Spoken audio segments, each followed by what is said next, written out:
এভাবে সবজি রান্না করলে কিন্তু অনেক ভালো লাগে। তাহলে চলেন ভিডিওটা দেখে আসি, তাহলে বুঝতে পারবেন কিভাবে সবজি রান্না করছি। আর আজকে দুইটা ভিডিও মানে দুইটা রান্না, খুব সুন্দর সুন্দর রান্না, চলেন দেখে আসি। এখন আমি হইতেছে দেখেন সবজিটা বসাই দিয়েছিলাম, তা কীভাবে বসাইছি কী কী দিছি পরে বলতেছি।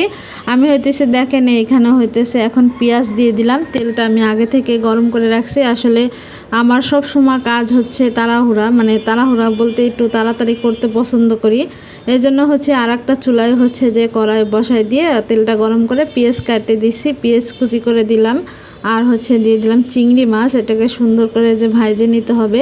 এটা আমি এমনি বাগার দিয়ে রান্না না করলে এমনিও রান্না করতে পারতাম, তবে আমার বাগারের তরকারিটা বেশি ভালো লাগে। এই যে পেঁয়াজ ভাজা একটা ঘ্রাণ আসে, এটা খুব ভালো লাগে। আমি দিয়ে দিলাম হলুদের গুঁড়া, লবণ দিব না যেহেতু শাকের মধ্যে আমি লবণ দিছি, এই জন্য লবণ দিলে বেশি হয়ে যাবে। এই দেখেন কি সুন্দর করে ভাইজে নিতেছে। এখন আমি শাকটা দিয়ে দিব। আর আমি শাকটা কীভাবে সিদ্ধ করলাম সেটাও দেখাইতেছি।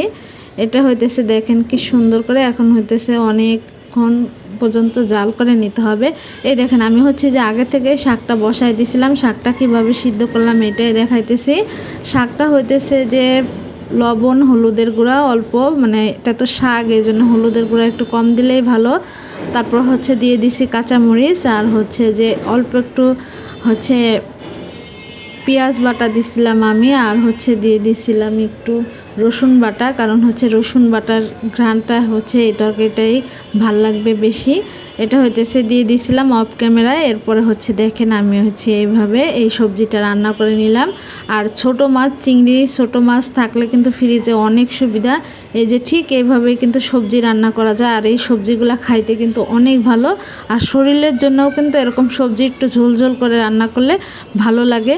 আর কেমন হলো ভিডিও রান্না অবশ্যই জানাবেন। আর এখানে আমি আবার একটা তরকারি রান্না করতেছিলাম। এটা পাঙ্গাস মাছ দিয়ে আলু দিয়ে আর টমেটো দিয়ে, দেখেন টমেটোগুলো একবারে গলে গেছে। আর এটা একটু টক টক লাগবে, খাইতে কিন্তু অনেক ভালো লাগবে। আর পাঙ্গাস মাছ একটু টক টক হলেই ভালো হয়। মানে দেখা গেছে যে টমেটো দিয়ে রান্না করলে, ভুনা করলে বা রান্না করলে খুব ভালো লাগে। এটাকে আমি সুন্দর করে কষাই নিতেছি। এটা দুপুরের সময়, তো এর জন্য গ্যাস কম। কি যে অবস্থা, গ্যাস কম থাকলে রান্না খুবই কষ্ট হয়। যাই হোক, এই দেখেন আমি এটাকে সুন্দর করে কষাই নিছি। এই রান্নাটা আর আমি শেয়ার করতে পারি নাই, কারণ গ্যাস কম ছিল। এই দেখেন সন্ধ্যার পরে আমার বান্ধবী আর আমি যে একটু বাইরে গেছিলাম। আমার বান্ধবী অনেক কিছু কিনলো কসমেটিক্সের, আমিও কিছু কিছু কিনছি। এই দেখেন কি সুন্দর। এই দেখেন আমার বান্ধবী একটা লিপস্টিক নিছে, ওইটা আবার চেঞ্জ করতে আইছে। এই তার এখন পছন্দ হইতেছে না। সবাই ভালো থাকবেন, আমার জন্য দোয়া করবেন। আল্লাহ হাফেজ।